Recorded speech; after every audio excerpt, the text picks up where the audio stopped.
বন্ধুরা সবাই কেমন আছো? বন্ধুরা আজকে তোমাদের আপন মায়ের পুকুরে ছেলের ঠাকুর ডুবানো নিয়ে অসাধারণ একটি সত্য ঘটনা বলবো। গল্পটি শেষ পর্যন্ত শুনলে তোমরা বাধ্য হবে হাতের কাজ করতে। না হলে সবাই আমাকে কাজ করে দিয়ে যাবে, আমি বাধা দেব না। আকাশী নীল টি-শার্ট পরে আমার গা ঘেঁষে দাঁড়িয়ে আছে আমার ছোট বোন কান্তা।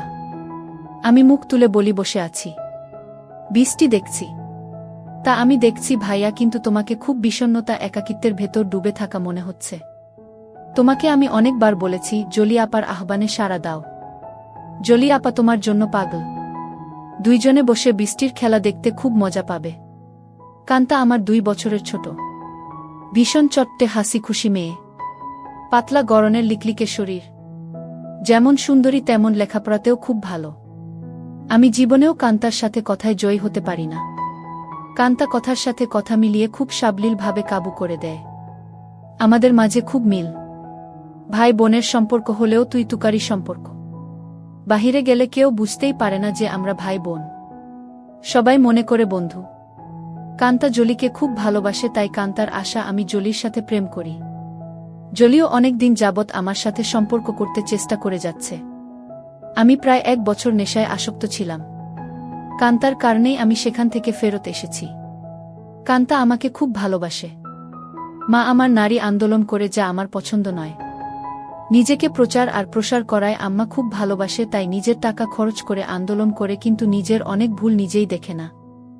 সন্তানের উপর অধিকার আছে, তবে তাদের দেখার সময় উনার নাই। আমরা ভাই বোন ছোট থেকেই কেয়ার করি না আম্মাকে। আব্বা খুব ব্যস্ত ব্যবসায়ী মানুষ।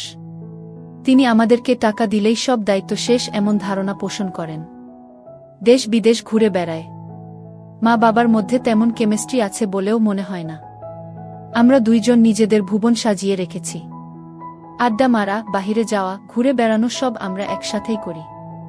কান্তা আমার ঘাড়ে হাত রেখে বলে, ভাইয়া জলি আপা খুব ভালো মেয়ে, তোমাকে সুখী রাখবে। হ্যাঁ বলে দাও।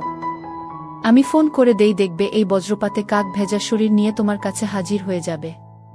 কাকা ভেজা শরীর দিয়ে আমি কি করব? কি বলো ভাইয়া? মোস্ট রোমান্টিক দৃশ্য হল মেয়েদের ভেজা শরীর। তুই এত কিছু জানিস কি করে? কেন ভাইয়া, আমি কি ফিডার খাই? আমি এখনো বাচ্চা নাকি? তুই কি কারো জন্য ভিজিস নাকি? ভাইয়া, সিরিয়াল আছে না? তুমি শুরু করলে আমি চেষ্টা করতাম। তোমার জন্যই আমি কিছু করতে পারছি না। তোরে কে বাধা দিচ্ছে? যা খুশি কর। কি বলো? বিয়াদবি হয় না। দুনিয়াতে তুমি আগে আসছো, তাই তোমার আগে কিছু করতে হবে। না রে, আমার এই কমিটমেন্ট খেলা ভালো লাগে না। মা বাবার আচরণ দেখে এই খেলার প্রতি মন নেই। ভাইয়া, সেটা তাদের ব্যাপার। তাই বলে কি আমরা সেটা দেখে এখন নিজেদের কষ্ট দেব? ওদের মাঝে ভালোবাসা ছিল, আর সেটার প্রমাণ তুমি আর আমি। বাবা গরিব ছিল, তাই টাকার অভাব দূর করতেই টাকার প্রতি আগ্রহ বেশি। আম্মা আব্বার জন্য ঠিক নয়। তাই বলে কি আমরা ভুল করব? এত কিছু ভাবিস কি করে? তোর কেউ থাকলে বলো, বিয়ে দিয়ে দেই। ভাইয়া, আমি তোমার চিন্তা করি। তুমি এত হ্যান্ডসাম একজন মানুষ, আর তোমার গার্লফ্রেন্ড নাই। কি করে হয়? তোমার দিকে সব মেয়ে চেয়ে থাকে হা করে, তুমি কি জান? তাই তুই কি এই সব দেখে বেড়াস নাকি? আমি হয়তোবা দেখতে ফানি কার্টুন, তাই সবাই দেখে। না ভাইয়া, তুমি ফানি না, তুমি তাদের কাছে হানি। ওরা তোমায় দেখে দেখে গিলে খায়। যা কি বলছিস? ভাইয়া, তুমি আসিলেই খুব হ্যান্ডসাম, কিন্তু সেই ফিগারটাকে কাজে লাগাচ্ছ না। ইচ্ছা করলে অনেক মজা করতে পারো। কি করে? একটু এফোর্ট দাও, দেখবে প্রতিদিন তুমি বেড ডেটিং করতে পারবে। তুই কি করছিস নাকি এসব? আমি কোথায় পাবো? কেউ আমাকে পছন্দই করে না। সব সময় তোমার সাথেই থাকি। অপরিচিত সবাই মনে করে তুমি আমার বয়ফ্রেন্ড। ভাই বোন হলেও তো আমরা ফ্রেন্ডের মতোই চলি। ফ্রেন্ডের মতো, কিন্তু বয়ফ্রেন্ড না ভাইয়া। তবে তুমি আমার ভাইয়া না হলে জোর করে হলেও তোমাকে বয়ফ্রেন্ড বানিয়ে নিতাম। যে কোনো মেয়ে তোমার জন্য পাগল হবে ভাইয়া, বলে আমার পেছন থেকে আমার গলা পেঁচিয়ে ধরে। আমি বাধা না দিয়ে বসে থাকি। আর কান্তা আমার বুকে হাত বুলিয়ে দিয়ে বলছে, জলি আপা তোমার এই সুটাম দেহের পাগল ভাইয়া। হাত বাড়িয়ে দাও, এনজয় করো। কান্তার হাত যেন থামছেই না। আমার শরীরে তৈরি হচ্ছে এক ধরনের কেমিস্ট্রি। চোখ বন্ধ হয়ে আসছে আরামে। আমি হাত ধরে ছাড়ানোর চেষ্টা করে বলি, কিরে তোর কি হয়েছে? তুই কি জলি হয়ে গেছিস নাকি? যেভাবে হাত দিচ্ছিস যেন তুই নিজেই জলি। কেন ভাইয়া, আমাকে কি জলি আপা মনে হচ্ছে? আমি তো জলি আপারও মতো না। কে বলছে তুই অনেক সুন্দরী? কে আছে তোর মতো এত সুন্দর? আমি যদি তোমার বোন না হতাম তুমি কি আমার সাথে প্রেম করতে? অবশ্যই করতাম। তোর মতো রূপবতী রাজকন্যা পাওয়া ভাগ্যের ব্যাপারও। কান্তা চট করে আমার সামনে এসে বসে আমার দুই পায়ের ফাঁকে আমার দিকে চেয়ে থেকে বলে, ধন্যবাদ ভাইয়া, তোমার কাছ থেকে কমপ্লিমেন্ট পেয়ে আমি অনেক খুশি। You deserve a kiss from me. বলেই দিয়ে দেয় আমি কিছু বোঝার আগেই। কি করছিস কান্তা? কেন ভাইয়া ভালো লাগেনি? ভাই বোনে লিপ টু লিপ দেয় নাকি? কুইক হয়। নো প্রবলেম ভাইয়া। বলে আমার মুখের খুব কাছাকাছি মুখ রেখেই কথা বলছে। সত্যি বলতে কি আমার ভালোই লেগেছে। কান্তা যেমন বুঝে গেছে সেটা তাই চট করে বলে উঠে, ইউ এনজয় ইট ভাইয়া। আমার দিকে চেয়ে বলে, সরি ভাইয়া। উঠে দাঁড়িয়ে রোমে চলে যায়। আমি সেখানে বসে থাকি অনেকক্ষণ। কাজের মেয়ে ডাকে সাড়া দিয়ে খাবার খেতে যাই। কান্তা আজ খাবে না তাই আমি একাই খেয়ে রুমে গিয়ে ঘুমিয়ে যাই। কান্তার সাথে আমার দেখা হয় না আজ 2 দিন। লজ্জায় আমিও দেখা করার ইচ্ছা করিনি, কিন্তু আজ আমাদের নানিকে দেখতে যাওয়ার কথা এবং খালাতো ভাইয়ের বিয়ের ব্যাপারে আমাদের অনুষ্ঠানের পরিকল্পনা নিয়ে সকল আত্মীয়স্বজন নিয়ে মিটিং আছে সন্ধ্যায় খালার বাসায়। কান্তার মোবাইলে টেক্সট দিয়ে আমাকে জানিয়ে রেখে বলে সে খালার বাসায় চলে যাবে যেন আমি মিস না করি, কিন্তু নানির বাসায় সে যাবে না। আমি নানির বাসা থেকে খালার বাসায় গিয়ে দেখি সবাই বসে আছে। আমাদের মিটিং শেষ করে রাত 12। একটা হোভার ডেকে বাসায় আসি। প্রায় সবাই গাড়ি নিয়েছিল, কিন্তু কান্তা কারো লিফট নিতে নারাজ। বাসায় এসে যার যার রুমে চলে যাই। আম্মা জানতে চাইল মিটিং কেমন হলো এবং আমরা কি করব। আমরা দুইজনই কালকে বলবো বলে বিদায় নেই। আম্মা শুধু বলল, আগামীকাল আমরা কক্সবাজার যাব, তোরা কি যেতে চাস নাকি? আমি বললাম না। কান্তা জবাব না দিয়ে চলে যায়। আব্বা আম্মা দুপুরের ফ্লাইটে কক্সবাজার চলে গেলে আমি আর কান্তা বাসায় বসে আছি। তখন কান্তা বলে, ভাইয়া চলো আজ আমরা বাহিরে ডিনার করি। আমি রাজি হতেই কান্তা ধন্যবাদ দিয়ে কাজের মেয়েকে বলে, আমরা রাতে খাবো না আজ। তুই ইচ্ছা করলে ছুটি নিতে পারিস। কালকেও আমরা থাকব না। আমাদের আগেই কাজের মেয়ে চলে যায় তার স্বামীর বাসায়। আমরা বিকালে বাহির হই ডিনারের জন্য। কান্তা ইচ্ছা করে খুব সুন্দর একটা ড্রেস পরে। দেখতে খুব সুন্দর লাগছিল।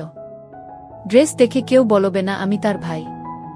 ভাইয়ের সাথে ডিনার করতে যাচ্ছে। কান্তার চেয়ে থাকা যেন আমার ভালো লাগছে না। কি যেন সে বলতে চায়। কি যেন লুকিয়ে আছে কান্তার ভেতরে। ভাইয়া তুই আমার প্রতি রেগে আছিস। সেটা কিন্তু একটা ফান ছিল।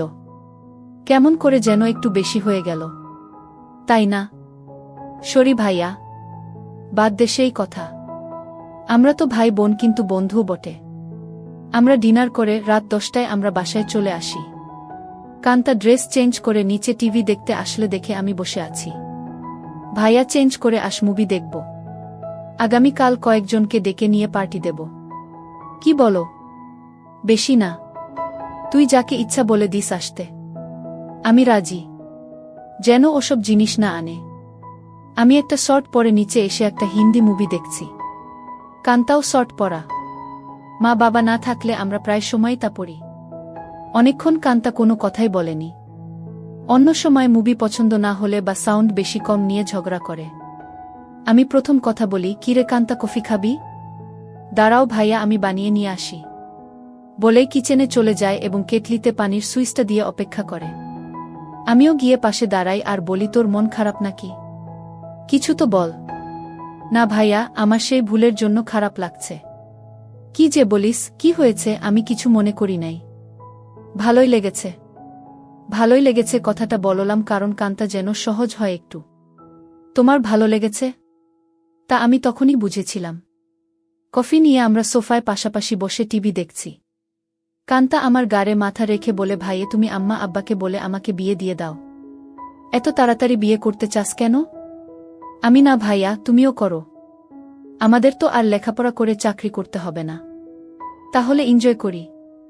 কি বলো? দেখলে না তুমি আমার সাথেই কি মজা পাইলে। ভাবি হলে তো আরো পেতে নাকি? কেন? ভাবির কি 2টা মুখ? আলাদা মজা লাগতো। আরে না ভাইয়া, মুখ একটা, জিহবা একটা ছাড়াও মজা লাগার আরো জায়গা আছে। আর সেদিন তুমি আমাকেই ভাবি মনে করে তোমার হাত অন্য জায়গারও খোঁজেছিল। কান্তা আমার কুলে মাথা রেখে বুক চেতিয়ে শুয়ে পড়ে। বলছি জলি আপাকে কালকে ডাক দাও আর ইচ্ছে মতো হাতাও। অনেক বড় বড় আছে জলি আপারগুলো, আমার এত বড় দরকার নাই, ছোটই ভালো। ছোট ভালো বলে আমার গুলির দিকে কুনজরে দেখছ কেন? কি বলছিস? আমি কুনজরে দেখছি তা তুই কি করে বুঝলি? ভাইয়া আমার মাথার নিচের থেকে সংকেত দিচ্ছে। আমি টের পাচ্ছি বলেই হা হা করে হেসে উঠে বসে আর বলে, ভাইয়া আমি এখন জলি আপাকে ফোন দেই। এই ধূপসি মোটা জলি আমার লাগবে না। তোমার কি আমার মতো শুকনা কাঠ পছন্দ? তবে জলি আপা কিন্তু এক্সপার্ট, শুনেছি খুব আনন্দ দেয়। আমাকে অনেক কিছু শিখিয়েছে বলে আমার চোখে চোখ রেখে কেমন একটা ইশারা দেয় আর বলে, তুমি কিন্তু আমার বুকে হাত দিয়েছিলে ভাইয়া সেদিন। কি করছিস কান্তা? তোর কি লজ্জা নাই? কান্তা আজবসব কাজ করতে লাগল। আমি বললাম, কান্তা তুই কিন্তু অনেক দূর চলে যাচ্ছিস। ভাইয়া আমি অনেক দূর যাচ্ছি না ভাইয়া, এই মুহূর্তে আমার ভালো লাগছে তোমার জিনিসটা ধরে রাখতে, আর সেটাই সত্য। প্লিজ বাধা দিও না। কান্তা তুই আমার ছোট বোন, খুব আদরের। আমি চাই না সামান্য একটু ভুলের জন্য আমাদের জীবন নষ্ট হোক। ভুলের মাঝে আমরা বেঁচে থাকি। ভাইয়া আমাদের সম্পর্কে ফাটল ধরবে না। কান্তা এইসব তুই শিখলে কোথায়? ভাইয়া বয়স হয়েছে, মুভি দেখি আর আমার কাছে রাবারের একটা আছে, সেটা দিয়ে প্রতিরাত প্র্যাকটিস করি। সব শিক্ষার বড় শিক্ষা হলো সেটা। সব মেয়েদেরই বিয়ের আগে এই শিক্ষা অর্জন করা উচিত। অনেকক্ষণ আমাদের মাঝে কোনো কথা নেই, শুধু একে অপরের শ্বাসরুদ্ধকর মুহূর্তকে এনজয় করি। এত সুখ এত আয়েশ জীবনে পাই নাই। কান্তা আমার কানের কাছে বলে, ধন্যবাদ ভাইয়া, তুমি তো বাজিমাত করে দিয়েছ। আমার খালতো ভাই সোহানের বিয়ে আগামীকাল। আমরা খালাতো মামাতো ভাইবোন 15 জন, আর সোহান সবার বড়। ভাই 10 জন আর বোন 5 জন। এই প্রথম একজন ভাইয়ের বিয়ে। গত বছর সোহানের বোন লিজার বিয়ে হয়েছে। অনেক আনন্দ ফুর্তি করেছি আমরা। কান্তা আর লিজা আমাদের সকল ম্যানেজমেন্টের দায়িত্ব নিয়েছে। খুব ব্যস্ত। আজও সকাল সকাল চলে গেছে। সোহান ভাইয়াদের ছাদে ডিজে পার্টির আয়োজন হবে আজ রাতে। আব্বুর ক্লায়েন্ট থাকায় কানাডা থেকে আসছে, তাই সকাল সকাল হোটেল থেকে তাদের নিয়ে ব্রেকফাস্ট করে ফ্যাক্টরি পরিদর্শন করতে হবে। আম্মু অনেক রাগ করেছে, কারণ আম্মু চায় বিয়ের বাড়িতে যেন থাকে। বিয়ের দিন সারাদিন ছুটি আছে বলে আব্বু চলে যায়। আমি 11টায় ঘুম থেকে উঠে দেখি সেজেগুজে বসে আছে, খালার বাসায় যাবে এবং সেখান থেকে মেয়ের বাড়িতে কিছু জিনিস নিয়ে যেতে হবে। আমাকে দেখেই বলে, কিরে আজ অন্তত একটু তাড়াতাড়ি উঠলে কি হয়? কাজের মেয়েকে না বলে আজ নিজেই নাস্তা দেয় আমাকে। আর ফোনে বড় খালার সাথে স্পিকারে দিয়ে কথা বলছে। ড্রাইভার আমাদের বাসার সামনে বসে আছে, যেন তাড়াতাড়ি যায়। কি ব্যাপারও আম্মু, আজ নিজে এত আদর করে নাস্তা দিচ্ছ ব্যস্ততার মাঝেও? ফোনে থেকেই আম্মু বলে, তুইও তো আম্মুকে আদর করে অনেক কিছু খাইছিস, তাই একটু চামচামি করছি যেন আসল জিনিসটা পাই। বড় খালা বলে, কার সাথে কথা বলছিস? ছাবিনা? ছাবিনা আমার মায়ের নাম। আপি অঙ্কিত। এখন ঘুম ভাঙল। সবাই ভাবছে অঙ্কিত রাগ করেছে। ওকে সাথে করে নিয়ে আয়। ফোনটা অঙ্কিতকে দে। আপি শুনছে, কথা বলো। এই অঙ্কিত, গতকাল আসলি না কেন? সবাই ভাবছে তুই রাগ করেছিস। কারো ফোন ধরিস নাই কাল বিকালে? রাগ করিব কেন? গতকাল আম্মুর একটা বিশেষ অ্যাসাইনমেন্ট নিয়ে ব্যস্ত ছিলাম, সেটা করে দিয়েছি, তাই আম্মু আজ খুব খুশি। 2টার আগেই চলে যাব খালা। আমার নাস্তা শেষ হতেই আম্মু এসে বলে, এই অঙ্কিত, আমরা আবার কখন করব সেটা ভেবেছিস? এত ব্যস্ত হচ্ছ কেন? এই 3 দিন আমরা খুব ব্যস্ত থাকব। ওমা 3 দিন? ড্রাইভার বাহিরে বসে আছে। এখন যাও, দেখি সময় করে একটা কিছু করে দিব। কাজের মেয়েকে 3 দিন ছুটি দিয়ে আম্মু বলে, যা তোর স্বামীর সাথে এনজয় কর। 2000 টাকাও হাতে দেয়। শান্তা নামের কাজের মেয়েটা আমাদের পরিবারের খুব ভালো সম্পর্ক। আমরা সবাই নিজের মতোই ভালোবাসি। শান্তা বলে, আমি আগামীকাল বড় খালার বাসায় যাব, কথা হয়েছে। আমি খালাকে বলেছি কাজে সহায়তার জন্য। তাহলে তো খুব ভালো। আমাকে না জানিয়ে তোরা সব ঠিক করে ফেলেছিস। খালা আমাকে চিঠি দিয়ে দাওয়াত দিয়েছে। অনেক কাজ আছে না? সোহান ভাইয়া অনেক ভালো মানুষ, তাই উনার বিয়েতে সাহায্য করতেই হবে। ঠিক আছে, যা। বাহিরে ড্রাইভারকে গিয়ে বলো আমার 5 মিনিট লাগবে। তুইও দাঁড়িয়ে থাক, তোকে নামিয়ে দিব। আমাকে আম্মু বলে অঙ্কিত একটু উপরে আয় তো তাড়াতাড়ি বলে সিঁড়ি দিয়ে চলে যায়। আমি উপরে যেতেই আমার বলে অঙ্কিত যেতে মন চাইছে না, তোর সাথে এনজয় করতে মন চাইছে। এখন যাও, কথা দিলাম আজ সন্ধ্যায় কিছু একটা করে দিব। সত্যি দিবে তো নাকি জোয়ান মায়াদের পেয়ে আমাকে ভুলে যাবি? আমার শিরায় শিরায় আগুন জ্বলছে। কথা দিলাম ডার্লিং। আজ অনেক দিন পর আমার শখের বাইকটা বাহির করে ঠিক সময় খালার বাসায় পৌঁছে যাই। বাড়িটা খুব সুন্দর করে সাজিয়েছে। গুলশানে এমন 3 তালা বাড়ি আর সামনে পেছনে বাগানওয়ালা বাড়ি খুব কম। এক পাশে বাবুর্চিখানা বানিয়েছে, সেখানে মিতু আপা দায়িত্বে। যার যা দরকার মিতু আপা অর্ডার করে। আমাকে দেখেই বলে এনিথিং স্পেশাল লাগবে? না আপু, সবার স্পেশাল থেকে একটু একটু করে চেকে নিলেই আমার হবে। ভেতরে ঢুকেই কান্তার সাথে দেখা। ভাইয়া এসেছিস? চল উপরে যাবি ছাদে, আয়োজন কেমন হয়েছে দেখবি। বলে টেনে উপরে নিয়ে যায়। সাথে সাথে অনেকেই যায়। খুব সুন্দর হয়েছে। পার্টি কখন শুরু হবে? 6টায় সময়, 12টায় শেষ। কান্তা সবাইকে বলে এই তোরা সবাই নিচে যা, খাবারের কি খবর দেখ। আমি ভাইয়ার সাথে একটা সিক্রেট কথা বলে আসছি। নিশা রাগ করে বলে এক বাসায় থাকো, সিক্রেট কথা বাসায় বলে আসতে পারো না। যা পাকনামি করবি না। যখন আসছি ভাইয়া ঘুমাচ্ছিল। এই সিক্রেট কথাটা না বললে কাজে মন দিতে পারছি না। কান্তা আমাকে এক কোনায় নিয়ে বলে কি খবর মাই হিরু? রাতে টায়ার্ড ছিলে তাই বলে কি দরজা বন্ধ করে ঘুমিয়েছিলে? সকাল থেকে ছটপট করেছি, জানি তুই ডিস্টার্ব করবি তাই বন্ধ করে দিয়েছিলাম ভালো ঘুমের জন্য। ভাইয়া আমরা 1 বোতল শরাব নিয়ে আসছি, রাতে খাবো। খাবি নাকি? দেখা যাক। কান্তা মুচকি হাসি দিয়ে চলে যায়। জমে উঠেছে আমাদের ডিজে পার্টি। সোহানের চোখে মুখে আনন্দ। 3 বছরের প্রেমিকা তিন্নি বউ হয়ে ঘরে আসছে। মা বাবা ভাইবোন বন্ধুবান্ধব মিলিয়ে প্রায় 15 জন মানুষ ছাদে খাচ্ছে, গল্প করছে, মিউজিক শুনছে, ড্যান্স করছে। আমার কাছে এই সব আনন্দ খুব বাড়াবাড়ি মনে হচ্ছে। অয়থা টাকা পয়সা নষ্ট। দেশে অনেক গরিব আছে, সেই দিকে খেয়াল রাখা উচিত আমাদের। আমি কথা প্রসঙ্গে সোহান ভাইয়ার সাথে শেয়ার করি। সোহান ভাইয়া উঠে দাঁড়িয়ে মাইকের কাছে চলে যায় এবং মাইক হাতে নিয়ে বলে, লেডিস অ্যান্ড জেন্টস, আমার ছোট ভাই অঙ্কিত এইমাত্র আমাকে বলল ওর কাছে এই পার্টি খুব বাড়াবাড়ি মনে হচ্ছে। অয়থা আমরা টাকা পয়সা খরচ করছি। অঙ্কিতের কথাটা আমার ভালো লেগেছে। আমি আমার ব্যক্তিগত ফান্ড থেকে 5 লক্ষ টাকা আমার খালা ছাবিনার মাধ্যমে গরিব অসহায় মহিলাদের সাহায্য করব। সবাই হাত তালি দিয়ে সোহান ভাইয়ার চেয়ে আমাকেই বেশি ধন্যবাদ জানায়। আম্মু আমার কাছে এসে বলে অনেক খুশি হয়েছি। আরও বেশ কয়েকজন এই ফান্ডে দান করেন। প্রায় 30 লক্ষ টাকার প্রমিস হয়। আম্মু মাইকে গিয়ে সবাইকে ধন্যবাদ জানিয়ে বলে কি করে সঠিকভাবে এই ফান্ড ভালো কাজে ব্যবহার হয় সেই জন্য অঙ্কিত সোহান আমার সাথে কাজ করবে। সোহান ভাইয়া আমাকেই দায়িত্ব দিয়ে দেয় যেন আম্মুর সাথে কাজটা সঠিকভাবে করি। আম্মু আবার আমার কাছে এসে বলে আর দেরি সহ্য হচ্ছে না। আম্মু পাগল নাকি তুমি? কান্তা আমাদের পাশে এসেই বলে কি খবর ভাইয়া? আম্মুর নতুন পার্টনার হয়ে গেলে। আমি কান্তাকে বলি তুই ইচ্ছা করলে আমাদের পার্টনার হতে পারিস। বিনিময়ে কিছু দিতে হবে নাকি? আমাকে কিছু দিয়ে দিস হয়ে যাবে। এই কথাই তো আম্মু বলছিল আর তুই চলে আসলি। দিয়ে দিব, নিয়ে যেও, পার্টনার হতে চাই বলে চলে গেল। আম্মু আবার বলে এই অঙ্কিত কিছু বলো না, আমার এখন চাই। এখন কোথায় কি করে হবে? শত শত মানুষ। আমি জানি না, তুই একটা কিছু কর, নয়তো সবার সামনে খুলে ধরব কিন্তু। আম্মু কথা শেষ করতে না করতেই ফোন বেজে উঠে। আম্মুর খুব ঘনিষ্ঠ বান্ধবীর স্বামী কার অ্যাক্সিডেন্ট করেছে। আম্মুর সাহায্য চায়। আম্মুর পরিচিত হাসপাতালে আছে। ওদের অবস্থা তেমন ভালো না। আম্মু সবার কাছে বলে কিছুক্ষণের জন্য যেতে চায়, সাথে আমাকেও নিয়ে যেতে চায়। সবাই তাড়াতাড়ি চলে আসার কথা বলে দেয়।